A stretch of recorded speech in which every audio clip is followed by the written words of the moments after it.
여러분 안녕하세요. 오늘은 이제 이 바스켓에 커피를 얼만큼 담아야 되는지에 대해서 조금 설명을 드려보도록 할게요. 교육을 받으시는 수강생 분들 중에도 많이 물어보시는데 커피를 도대체 몇 그램을 담아야 되냐고. 가장 손쉬운 방법은 이제 바스켓 옆면에 보시면은 그람 수가 써 있는 바스켓들이 있어요. 그래서 얘 같은 경우에도 보시면은 이제 18g이라고 써 있고 이제 20g이라고 써 있죠. 이런 경우에는 일단은 이 그람 수만큼 조금 담아주시는 게 좋을 수 있습니다, 처음에는. 근데 안 써있는 애들이 있어요. 안 써있는 애들 같은 경우에는 처음에 구매하신 업체에 조금 물어보는 방법이 있고, 아니면은 이 바스켓 내부에 커피를 많이 담으신 다음에 손으로 깎았을 때 몇 그램인지로 확인해 보는 방법들도 있기는 해요. 근데 이제 가장 좋은 거는 저희가 이제 먹으면서 조금 확인을 해보는 작업이 좋은데, 오늘 요 18g 바스켓을 사용을 해서 여기에 다양한 커피 양을 담아서 실제 추출이 어떻게 바뀌고 맛은 좀 어떻게 변화하는지를 조금 알아보도록 할게요. 그러면은 요 18g에 처음에 정량이 그냥 18g을 담아서 처음에는 추출을 해보고 조금 줄여보고 늘려보고 한번 진행을 해보도록 하겠습니다. 그래서 우선은 18g을 도징을 해볼게요. 근데 아까 제가 여러분 18g이 적혀 있으면은 일단 18g을 담아 보시는 게 좋다고 설명은 드렸는데, 이제 커피의 로스팅 정도에 따라 커피의 부피가 조금 달라요. 그래서 조금 더 로스팅을 많이 진행한 커피들은 부피가 조금 더 크거든요. 그런 경우에는 뭐 미리 7g으로 예상해서 담아 보셔도 되고, 조금 커피의 부피가 작은 경우에는 조금 더 많이 담아 보셔도 될 거예요.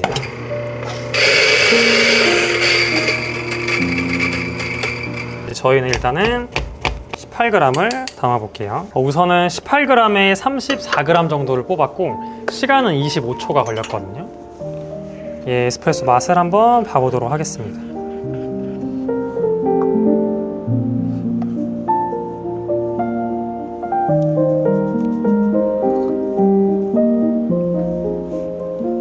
브라질 그냥 싱글 커피인데 적당한 산미랑 과일 같은 산미는 아니어도 뭐 약간의 견과류 느낌? 근데 전반적으로는 조금 곡물의 느낌이 베이스인 그냥 커피거든요.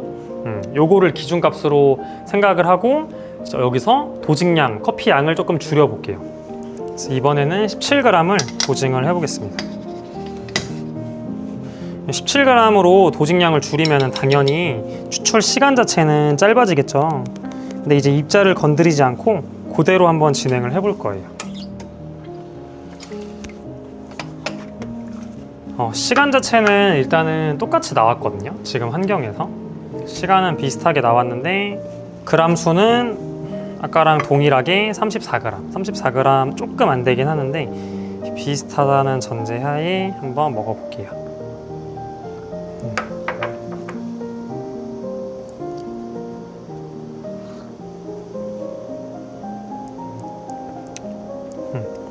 가장 큰 차이점은 아까보다 확실히 무게감이 떨어지고 농도감이 저하된 느낌이 들어요. 그러니까 딱 먹자마자 커피의 강도가 확실히 줄어든 느낌을 받게 되거든요. 뭐 신맛 자체가 뭐 크게 뭐 증가되거나 뭐 감소되거나 하는 느낌보다는 신맛은 전체적으로 비슷한데 끝에 애프터에 쓴맛이 조금 더 강조된 느낌이 있어요. 그러면 이번에는 그람 수를 19g으로 늘려서 한번 진행을 해볼게요.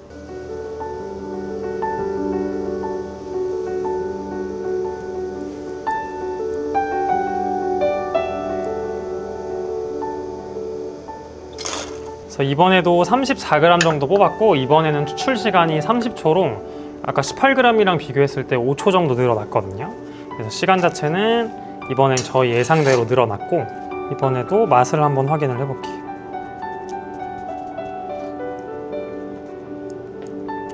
맛을 봤을 때 저희가 이론대로 생각을 하면은 18g에서 19g을 늘렸을 때 뭔가 묵직한 바디감이라던가 전체 농도도 많이 상승이 되고 그러면서 뭐 곡물 느낌이라던가 아까 그 커피의 장점이었던 단맛 같은 게 훨씬 더 상승하게 생각이 들 수도 있는데, 지금 먹어보면은 농도가 오히려 낮고 에스프레소가 좀 자극적이어서 세게 느껴지는 건 있지만 전체 농도는 낮고 또 질감 자체도 묵직하다기보다는 좀 워터리한 느낌이 들거든요.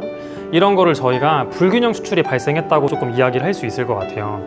흔히 채널링이라고 부르는 현상이 일어난 건데, 바스켓 사이즈의 적정 용량보다 너무나 많은 양을 담으시게 되면, 우리가 흔히 말하는 업도징을 하시게 되면 이런 불균형 수출 현상이 일어날 수가 있거든요. 이제 바스켓 내부를 보시게 되면은 이제 뭐 이런 선이 표시되어 있기도 하고, 이제 커피를 담았을 때 담는 양에 따라서 또는 입자 사이즈에 따라서 이 윗 공간이 생기는 부분의 부피가 달라지게 돼요. 그래서 이 공간을 헤드 스페이스라고 저희가 부르게 돼요. 간단하게 보여드리면, 지금 이 커피 파우더부터 이 장착을 했을 때 위에 물이 나오는 샤워 필터의 부분이 있겠죠. 그 사이를 우리가 헤드 스페이스라고 부르게 되는데, 아까 저희가 18g, 17g, 19g을 했을 때 제가 조금씩 눈으로 확인을 해봤는데 19g을 담았을 때는 확실히 헤드 스페이스가 많이 확보가 되지 않는 부분이 있었거든요. 그래서 어떤 현상이 발생을 하냐면 이 헤드 스페이스 공간까지 물이 어느 정도 꽉 채우고 나서야 이제 이 필터에 압력이 걸린다고 쉽게 생각하시면 될 것 같아요. 그럼 그때부터는 머신에 강한 유량이 계속 나오면서 압력으로 누르기 시작을 하거든요. 근데 문제가 업도징을 너무 과하게 하거나 바스켓이나 뭐 샤워 필터의 높이를 고려하지 않고 커피를 담으시게 되면은 이 헤드 스페이스가 너무 좁아지거나 때로는 아예 맞붙을 때가 있거든요. 그 상태에서 수출을 하시게 되면은 바로 압력이 걸리게 돼요. 그러면 계속해서 바로 밀어내기 시작을 하거든요. 근데 에스프레소 자체가 입자가 워낙 곱기도 해서 어느 정도의 채널링들이 일어날 가능성이 높아져요. 근데 헤드 스페이스마저 없다면은 어느 정도 적셔질 타이밍을 주지 않다 보니까 바로 물이 치솟게 되거든요. 그러면은 약한 틈새가 조금이라도 있다면 그 틈새로 조금 빠질 가능성이 있습니다.